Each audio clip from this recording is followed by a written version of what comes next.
What up, ladies? Hey, how's it going? It's going well. It's going well. So I wouldn't be able to do full justice. So we're gonna let Brandon hang out for just a second and ask one question.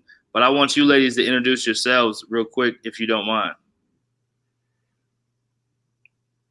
Can you hear us, Coach Ivy? Oh, We you're can't on hear you. coach.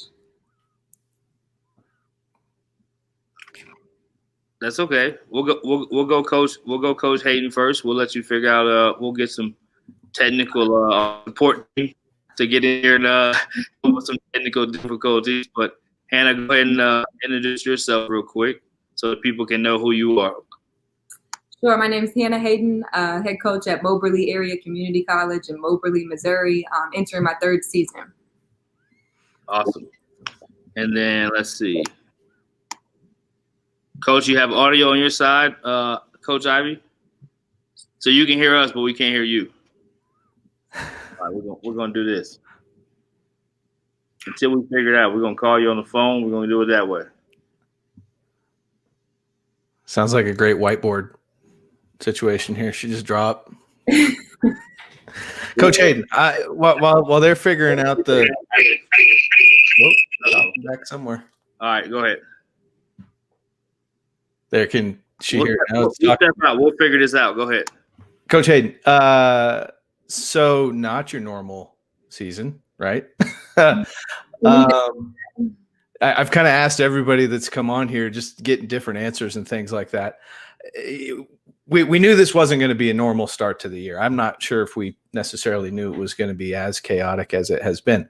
What are some of the things that you've, I guess, done with your girls to try and develop as best you can in a time when it's difficult to run a practice, let alone, have any sort of normalcy to your program and things? What are some stuff that you've talked to your players about, have them doing different things like that to just make sure that, hey, we get to the end of January, hopefully we're able to kick things off and everybody's ready to go? Yeah, I guess the main thing is just trying to create a mock sense of normalcy. This is the first year ever that you're starting out the school year and all of our classes are online and virtual. So in a sense, the only thing that they have to do maybe is go to practice at 1:30. So we've just been trying to create that structure. And typically they would get up and they would go to class at 8:30 or 8, 9, whenever their first class is. And then they would go to lunch in the cafeteria. They'd come over and go to practice. So since we're not getting up and going to class right now, we're getting up and going to the library, or when our kids were on campus, we're going to the library and we're, so we're getting up, hey, time for breakfast, and we're going to class and they got their book bags on, and just trying to stimulate that and trying to get them in a routine. Cause I think that that's probably the biggest thing that I think athletes need, that I just think, what would I need in this time? And I think that I would want that routine. And we don't want them laying in bed all day and logging in on Zoom, from their beds laying down. So doing exactly what I would do. Yeah. Or what I do now, I guess. Yeah. So that's probably the biggest thing that we try to do, is just kind of keep that structure, and they go over to class, 9:30 to noon or whatever it is. And then they go to lunch and they come over to practice. We always do, they call it a more than a game series, where we have somebody talk about mental health and time management, how to be a student athlete, how to write emails and things like that. So we're still doing those same things, but obviously most of it's virtual. We usually have these speakers come in, but we've had, whether it's our professors at Moberly, or, just our outside speakers, everybody's been really good about, everybody became Zoom experts over, the past 6 months or longer. So just being able to have those people, do it virtually like that. And our kids, I think in normal years when there's things to do, our kids are like, oh my gosh, we have to come over back at 7 o'clock and listen to a note taking something. But right now, trying to maintain our bubble. So at Moberly, it's only men's and women's basketball right now, and we're really trying to make a bubble, meaning no visitors on, nobody leaves. We're trying to really keep them on campus. So I think that they even looked forward to whenever we would host those things in the evenings, and just get to have speakers and things like that. So I think, we always try to teach them how to write an email to their professors, but it's been huge this year because they don't have that one-on-one interaction, and it's we have likable kids, so if they need some help, they can kind of use that charm whenever you have that one-on-one interaction. But not having that, you got to be able to write a good email whenever you need some help. So. That's huge. I mean, like, because there's so many kids that we've, well, specifically with some of the international kids that we've brought over from our camps and stuff like that. They're the world's greatest kids, right? I mean, you're around them in person and you can't help but smile, and the teachers are the same way. And if they need help with something, it's easy. This has been tough, you know, for them. I mean, some of these kids, like they didn't even grow up around computers or anything. So, you know, that's been difficult, and writing those emails, and I'm telling them, I mean, even Gideon at BYU, and I'm like, Gideon, like, you got to get on that Zoom and like convey who you are to this professor, because you're amazing, and you know, people love you, but there's this screen between you now, and like they don't get as much of that if you're just kind of looking at the camera the whole time. Like, you know, it's tough. It's been something. It has. Coach Ivy. Yes, sir. Pretty good. And yourself? I'm good. Tell us, do a quick intro here, and then I got a question for you as well. Precious Ivy from Dallas, Texas. Been in the JUCO game 7 years. Working on my 8th year in JUCO right now. Went D1 for 2 years at Houston Baptist Community College. The other JUCO I've been at is Tyler Junior College as well, which is about 37 miles down the road. So it's a little different being on this end. But I think I like this end a lot better than being on that end. You know, it's just a big place to be with all the history and the tradition and all that good stuff. So I'm here. There you go. I think that's about all we could say. Is everybody says, "How you doing?" and you're like, "I'm here." I'm looking at the same 4 walls. Definitely. And speaking to that, Coach, maybe speak a little bit about some of the things that you guys have had to really focus on this fall with players, and Coach Haden said it, mental health. You know, I think that's something that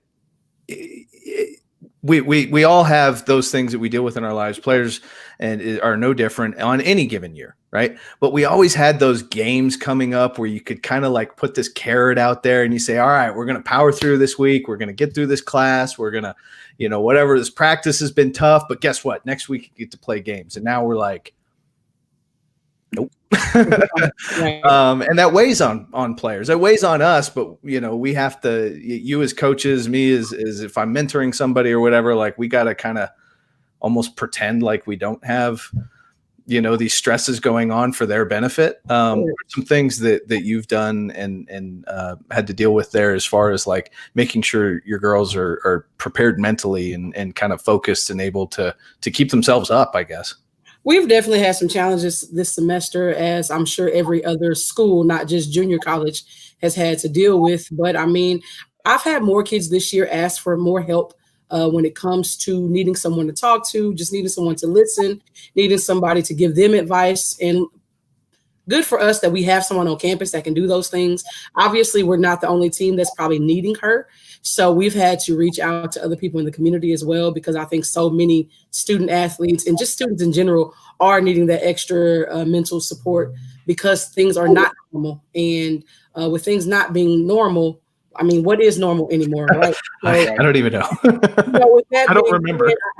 I think kids are just not knowing how to adjust, and asking them to be in a pandemic away from their families, confined to a campus is really hard, you know, and things that they, like you said, that they would normally let go of during games, they're not able to do that, you know, and there's only so many carrots you can dangle in practice. There's only so many inter squad scrimmages you can do. And we're really used to having a practice squad here. And that has been difficult for me, because I'm not wanting to let anybody in our little bubble, you know, in order for us to stay healthy and stay safe. So that has been difficult, especially my returners, because they're used to playing against young males every day and them playing against each other. And yeah, we're getting better, but we're not getting that same competitiveness that we would get if there were other people in the gym, you know. So the mental side has been very tough, and just keeping them focused has been super tough. And I heard Coach speaking about getting to know their professors a lot more, getting to be more visible on Zooms, emailing. That has been a challenge for us as well. Because I find that the kids think that everything is a text message instead of instead of a formal email, and so I make them show me their emails before they send them out until I think they get the hang of it, so that I'm making sure that I'm not only saving their face, but also I'm teaching them and I'm mentoring them, because at some point after basketball, there's life, and they'll have to send that email to a boss or to another colleague. And so I just feel like I've been using that this time to do that stuff that we don't really normally pay attention to, I guess, as head coaches, because normally our assistant coaches are kind of the ones that get to do it. But speaking that I'm so shortly removed from being an assistant coach, I find myself still doing the same thing and still kind of being in that same role as I would as an assistant. But just mental health has been very, very hard for a lot of athletes. And as coaches, we obviously we have to save face and we have to be okay, but it's stressful for us too, and we're keeping them in this bubble and in this circle, but they're going to go to Walmart. They're going to go to get something to eat. My kids are going to run to Tyler for something. They're going to run to Dallas because I'm like right in the middle of both. So it's just a constant day in, day out stress on me, because I'm like, okay, you're sniffing. Are you sick? You sneeze. Are you sick? It's like there's no other sickness out there right now other than COVID. And, I mean, just Lysoling them off. Like, yeah, you can have allergies. You have common colds. I mean, I had a kid that had strep, and you would have thought she had the COVID, because I was like, wait, no, get away. And then she only had strep throat. And it's sad that I say only had, but that's kind of our mindset now. You're like, I don't have anything but COVID right now, and so fortunately we've had no cases on our team this past semester. So I'm just hoping that rolls right into next semester, because next semester is really, really when it counts. So yeah, for sure. Coach B, you're going to have to clip up the bit there about the sending the emails part. Like we laugh about it because it's kind of silly, right? You're like, oh, okay, we really got to focus on these emails. It's so important right now. It's crazy because we're not used to this. The players aren't used to this. The coaches aren't used to this. Guess what? The professors aren't used to this either. There are plenty of professors that not only hate doing the Zoom thing, they almost want to just rebuke it, because it's like, this isn't what I signed up for. This isn't why I'm a professor. And so, that whole interaction between student and professor getting lost like that what you guys are doing as far as like simple things, like this is how you send a legit email. This is how you send an email that if you're working at a Fortune 500 company and you got to send it to your manager, like that thing better be tight. Well, you know what? It better be right now as well, because this is one of the few ways you have to interact with a professor and really show them who you are. And if your email starts off with, yo, what's up? Like, that's not going to get it done. Definitely. No. What about when the whole body is just, why'd I get a C? Right. Hey, who are you? About that. Or when there's no periods, no commas, no question marks. It's just, who are you? Just, why'd I get a C? Yeah, the art of the comma needs to be explained. But no, I mean, that's great what you guys are doing. So I love it. We're going to give BG, I'm going to let him step out for a minute. I'm going to take over and hang out with the ladies. So let's talk about JUCO basketball. So what's some of the misconceptions for JUCO basketball on the women's side? Obviously, we talk about the men's side all the time. Not as familiar, most people, with the women's side. So my brother's a women's head coach at Texas A&M Commerce, so I'm very familiar. My wife's a former volleyball head coach, so I'm very familiar with it. But tell people, even in the recruiting process, I'm sure you guys have to do a lot of educating, a lot of understanding, because I'm sure on the female side, they probably think junior college, like, what does that mean? I don't want to do that. So just real quick, if you don't mind, just kind of take turns, just kind of what are some of those misconceptions and how do you combat those? I'll let Coach Haden go first. Sure. Yeah, I mean, we're definitely battling those misconceptions every single day. I guess the number one thing is that's JUCO is for bad kids, right? Kids that they didn't make it somewhere, got kicked out of somewhere, don't have good character. That's, I think, a main one. That JUCO is only for kids that don't have good grades. I would say that most of the kids that we recruit have really good GPAs coming out of high school. And if they are not a qualifier, they're usually getting tripped up by the ACT and SAT. I think a big misconception in JUCO is that there's no structure. Having been a player at the JUCO level, And then at the 4-year level, and then having coached at pretty much every level, I could, say for us anyways, I think JUCO has the most structure, and I think if you ask any of our players, they would say, their day is pretty much mapped out for them. So I think that those are probably the biggest ones. And I think to combat that, we just use, we use our current players. And the biggest thing, which has been, difficult with everything going on, is getting players on campus and letting them interact with our players. And, having them at a practice and, just exposing them to the kids that we have and educating them. Like, okay, now this kid, the best thing about JUCO is that it provides a second chance for players, and not in the negative misconception way of it had to give somebody a second chance because she got kicked out of somewhere or she couldn't make it. Really a second chance to go through the recruiting process again, or, just showcase yourself to more 4-year programs. And, so educating them on the real reason why most players do go JUCO. Yes, it is occasionally the SAT or ACT score, but it's also kids that got hurt their senior year or didn't get seen in the summer. And there's multiple reasons behind that. I think we have players on our team that just didn't play on good enough programs in the summer to get seen. And then we have players that played on really good programs, and there's a Power 5 kid in their position, and they stayed the course and hung in there, and they got overlooked. Okay, cool, come on. You have the undersized kids. So you have a little 5'2", 5'3" point guard, or you have a 5'11" forward, that maybe just need a little bit more polish. Or at the JUCO level, what we sell those kids on is come and play with and against other Division I players, and you show these 4-year coaches that you can compete at this level. And then I think the biggest, maybe not the biggest one, but this one is definitely getting up there, is think about all the hands that are involved in these recruiting processes now.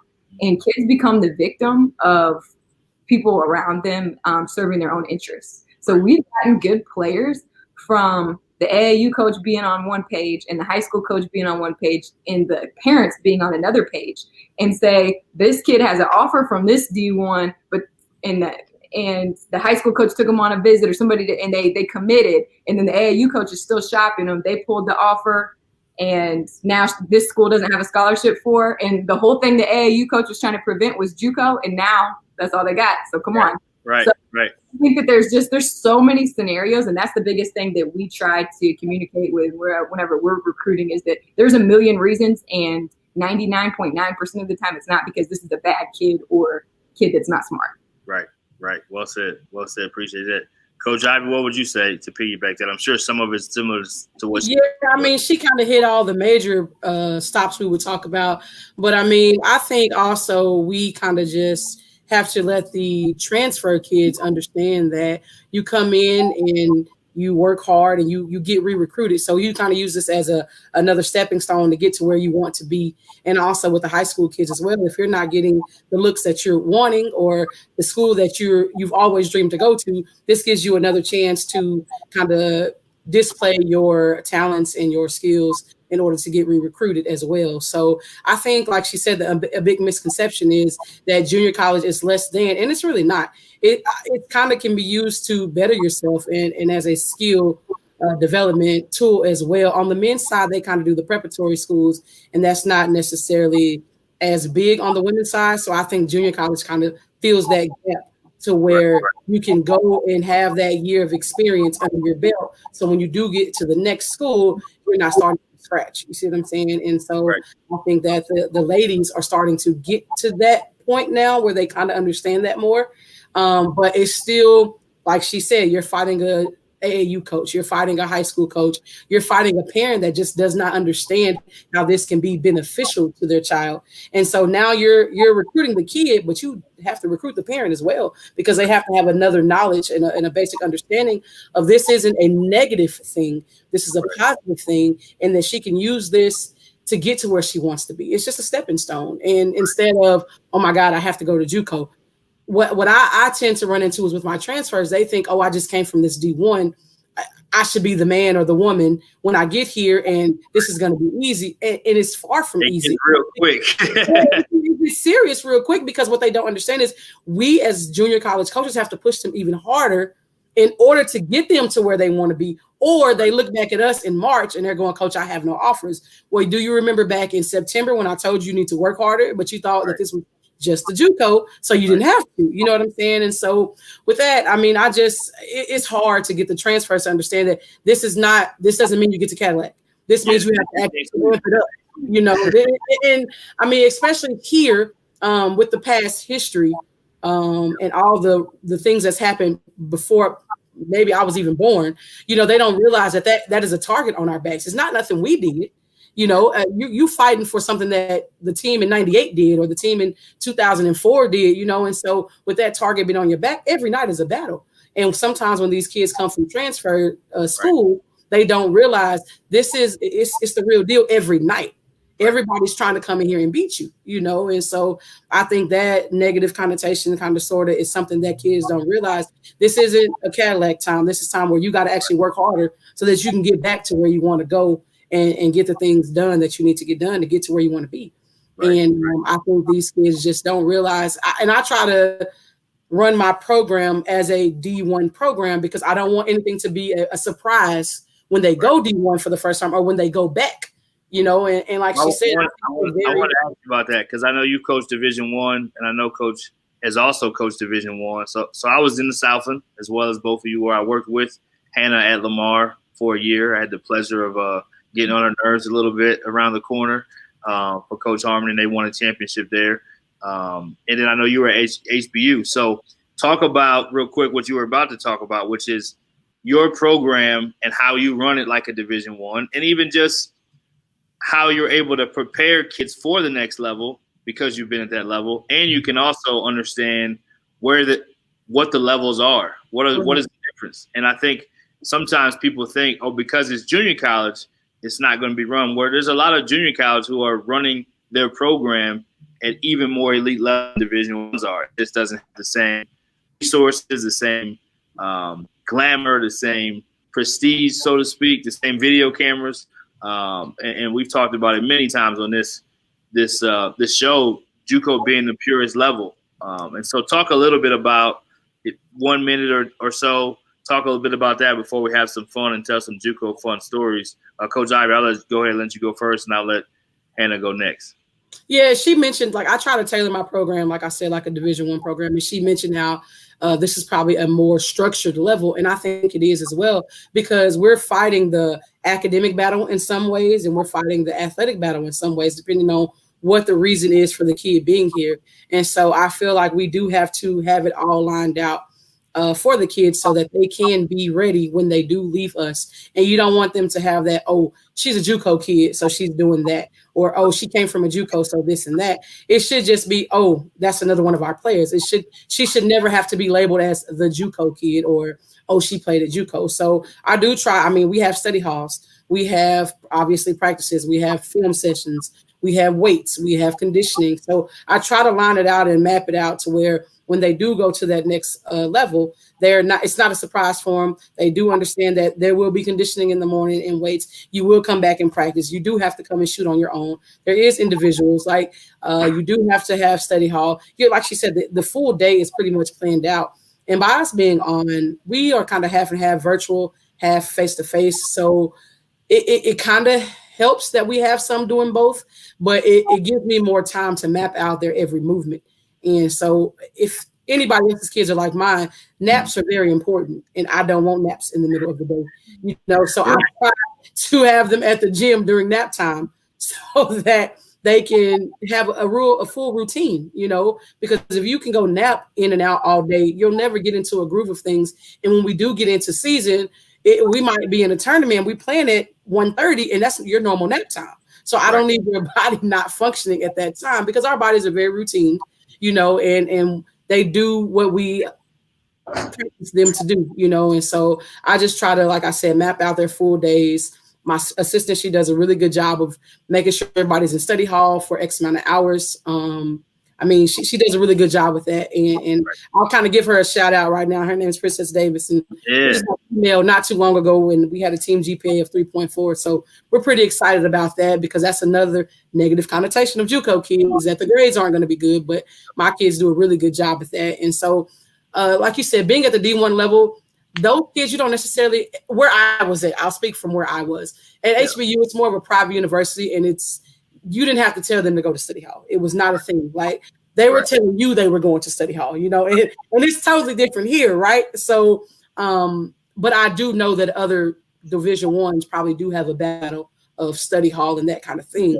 So I do have to make sure that my kids can survive when they get there, and they don't have to have their hands held, and they don't be the kid that the assistant coach is like, oh my God, if I have to go knock on her door one more time, you know, because it happens, you know, and so I just try my hardest for it not to be a Trinity Valley Lady Cardinal. Where did your assistant coach play, by the way, Coach?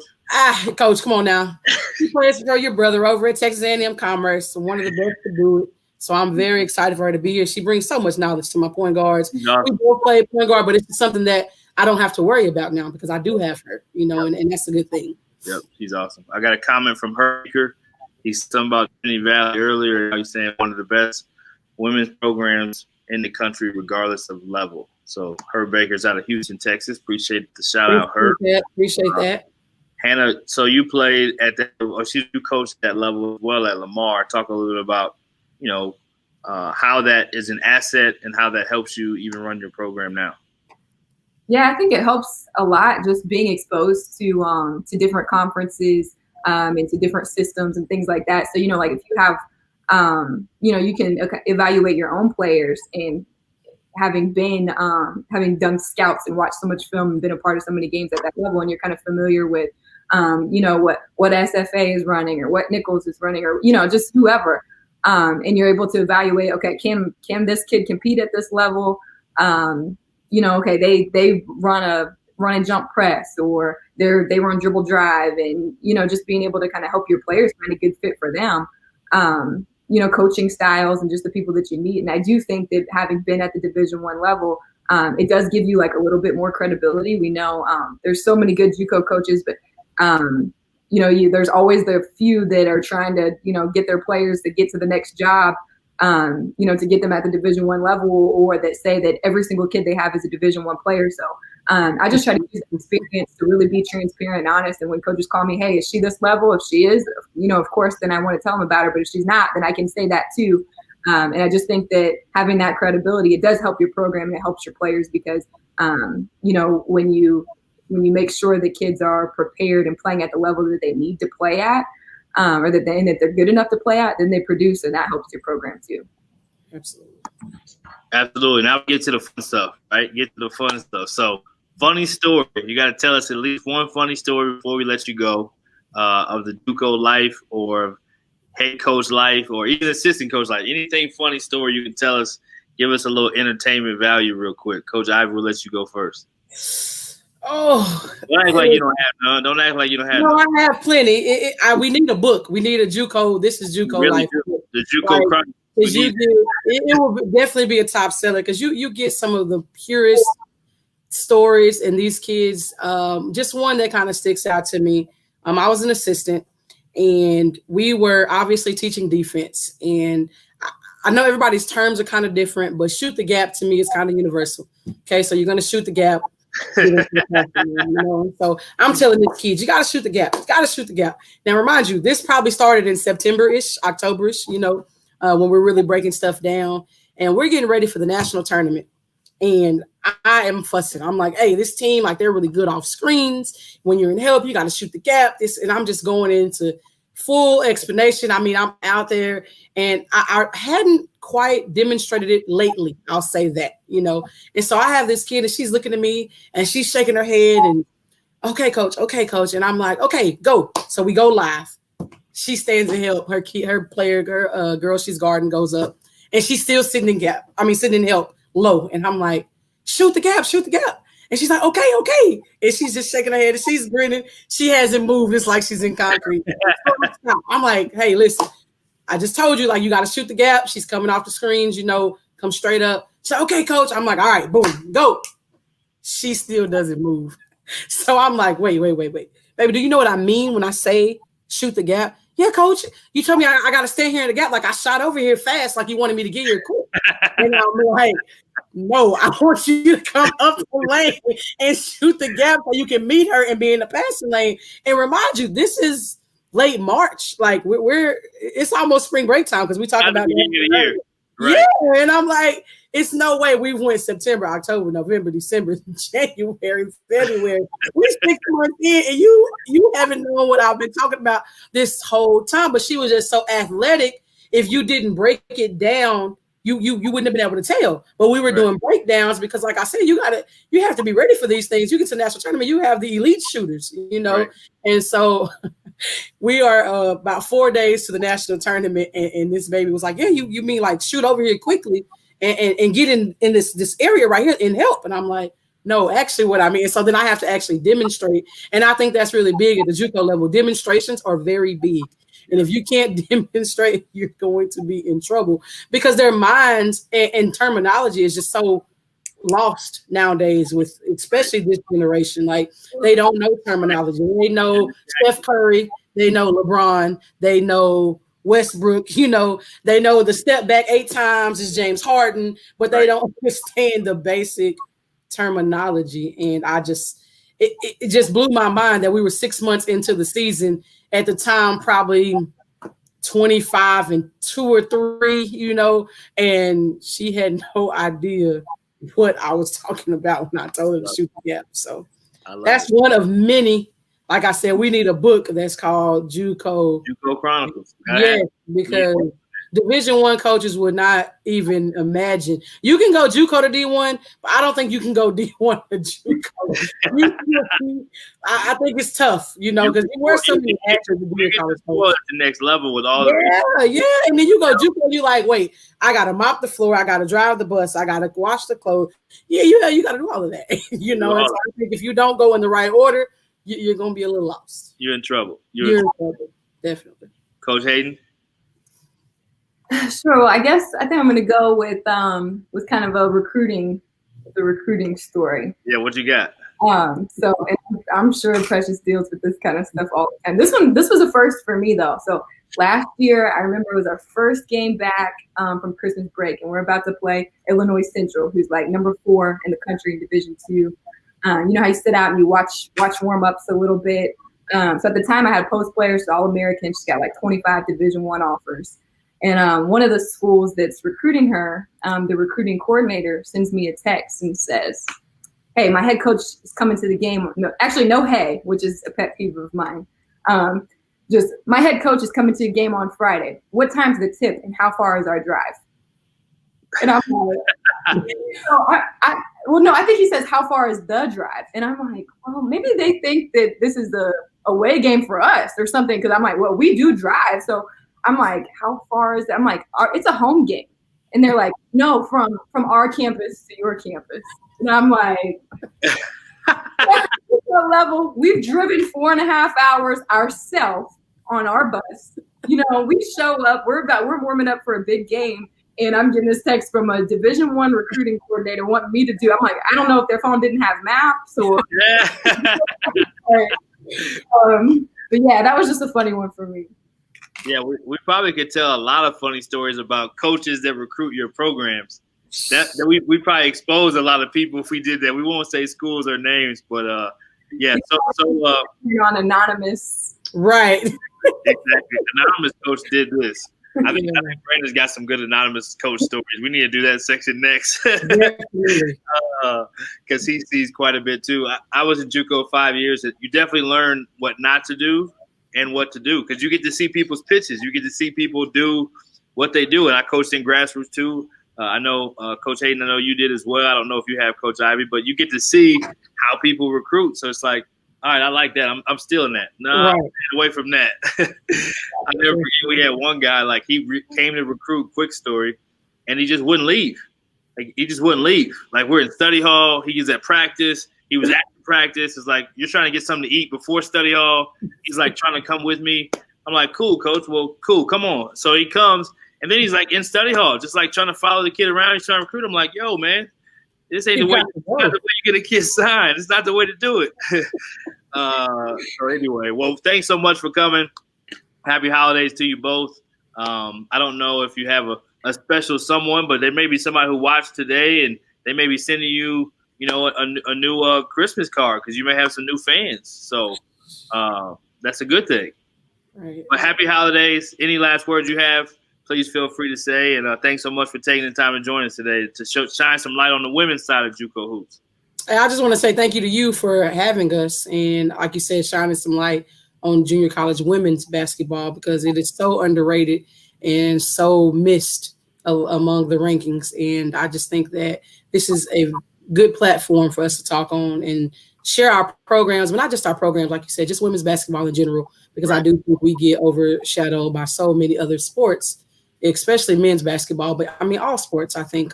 So this is great. Keep doing what you're doing, my man. And I wish you the best of luck. Happy holidays to both of you. Coach, good luck. I'm praying and rooting for you from afar. Yeah, the good thing is y'all in the same conference, so you don't have to play each other until the national tournament, so y'all can be friends. We good. We can even be friends there. Just for that 40 minutes. That's part of what it's about, though. Exactly. You have to be able to do both. Yeah, we need to have that. We got a quick comment. Donnie Jackson, he said, good episode, JUCO for life.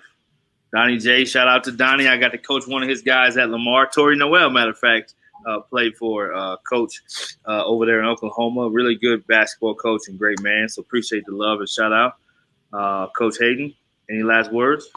Yeah, just Coach, it was nice to see you. We were actually, Trinity Valley was the #1 seed going into the tournament. And had we won our first game, we would have been matched up.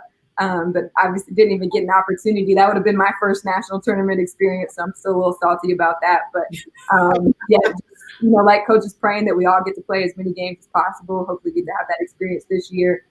Brian, thanks for having us. And then, shout out to Braden for all he does for JUCO all the time. For sure. Hey, Coach, let's just have a repeat now. You go at the same seed, I go at the same seed, and we hope we'll just make it happen. We're going to try to avoid you this year. I love it. Well, keep up the good work. Appreciate what you guys are doing. I know it's harder on you guys' mental health, too, to keep everybody in the right spot. You know what I mean? Like you talked about them going to Walmart or wherever it may be. You're just always kind of in that mode where you're just thinking like, man, something's going to happen. Something's going to happen. So make sure you're taking care of yourselves too, ladies, and appreciate all you guys are doing on the front lines because you guys are doing the real work. Thank you. Thank you. You're welcome. Happy holidays. Hey, we did the lights just for you ladies too. We did the lights just for y'all. I love it. Hey, it's beautiful. You did a good job, man. Okay, so sounds good.